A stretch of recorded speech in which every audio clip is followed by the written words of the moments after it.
வணக்கம். நான் கிராண்ட்மா பேசுகிறேன்.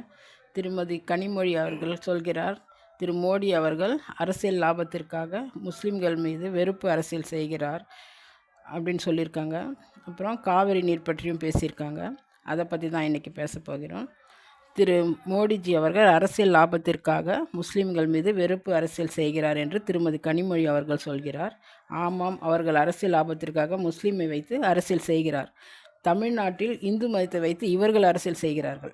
இந்து மதத்தை கேவலமாக பேசி இங்கு அரசியல் செய்கிறார்கள். திரு ஏ ராசா அவர்கள் இந்து மதத்தை எவ்வளவு இழிவாக பேசியிருக்கிறார். இவர்களை எல்லாம் திருமதி கனிமொழி அவர்கள் ஒன்றுமே சொல்லவில்லையே. சனாதனத்தையே ஒழிப்பென்னு திருமதி கனிமொழியின் அண்ணன் மகன் திரு உதயநிதி அவர்கள் சொன்னார். அதற்கும் திருமதி கனிமொழி அவர்கள் ஒன்றும் சொல்லவில்லை. திரு டிஆர் பாலு அவர்கள் சொல்கிறார், நான் எத்தனை கோயிலை இடித்திருக்கிறேன்னு ரொம்ப பெருமையாக சொல்கிறார். இதை பற்றி டிஆர் பாலுவிடம் ஒரு வார்த்தை கூட கேட்கவில்லை. இவர்களுடைய பேச்சை கேட்டு இந்துக்களுடைய மனம் எவ்வளவு புண்படும் என்று தெரிந்தும் அரசியல் லாபத்திற்காக திருமதி கனிமொழி அவர்கள் சும்மா தானே இருந்தாங்க. காவிரி நீர் தரமாட்டேன்னு சொல்கிறாங்களா, அதை பற்றி சொல்லுங்கன்னு நிருபர் கேட்குறார். கர்நாடக தமிழ்நாடு பிரச்சனையாக பார்க்கக்கூடாது, அதை தாண்டி இந்த நாடு காப்பாற்றப்பட வேண்டும்னு திருமதி கனிமொழி சொல்கிறார்கள். இந்த நாட்டிற்குள்ளே தானே தமிழ்நாடு இருக்குது. தமிழ்நாட்டு மக்களை காப்பாற்றத்தானே இவங்களுக்கு ஓட்டு போட்டோம். இவங்களும் அப்படி சொல்லித்தானே ஓட்டு கேட்டாங்க. இப்போ நாடு தான் முக்கியம்னு சொல்கிறாங்க. கர்நாடகக்காரங்க நாட்டை பற்றியெல்லாம் பேசலை. முதல்ல எங்கள் மாநிலம் தான் எங்களுக்கு முக்கியம்னு சொல்கிறாங்க.